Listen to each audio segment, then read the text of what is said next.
aytganingizni qilgan. Men ertalabdan kechgacha bolalarga qarab, sizlarning aytganingizni qilgan. Men eshak emasmanmi? Men ham eshakman unda. Menda armon yo'qmi? E'tibor qilmaymanmi men? Eshak bo'lganim yetmagandek, o'zimga ham vaqtim yo'q. Yana senga vitamin bera olmayotgan ekanman, ha?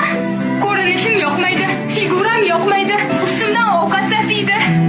Men senga turmushga chiqishimdan oldin bunday emasdim. Meni bu ahvolga solgan sensan. Sen, tushundingmi? Sen aqling joydami? Meni nima aybim bor? Men nima qildim? O'zingga bir qara. Na bo'yanishni, na yasan qilishni bilasan. Men uyga kirganda ko'zi olarib turgan taftayni emas, chiroyli ayolni ko'rgim keladi. Qachon? Seni kiringni yuvib yurib bo'ynamanmi? Yo bolalaringning orqasidan yugurib yuribmi? Yoki oshxonada yurib kiyinamanmi? Uyni ishlari tugamaydi, maqsad. Sen bilan gaplashgim kelmayapti. Albatta gaplashgim kelmaydi, albatta. Men qiziq emasman-ku senga. Bilasanmi nega? Sababi sen alohida rivojlanib ketgansan. Meni bu oshxonaga qamading-da, o'zing bo'lak ketding.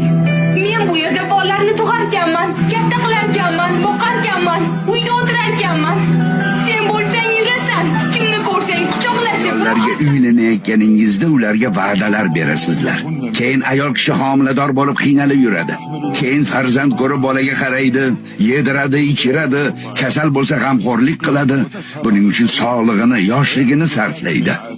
Keyin ayolni yoshi katta bo'lgach, eri undan yuz o'girishi adolatdanmi? Agar u ayol uyiga va bolalariga qaramay qo'yganda, faqat o'ziga oro berib, eriga chiroyli ko'rinish bilan ovora bo'lganda edi, naqadar yomon uy bekasi, yomon ona der edingiz. Ayol nima qilsin? Mas'uliyat qayerda? Ayollaringiz borasida Allohdan qo'rqinglar.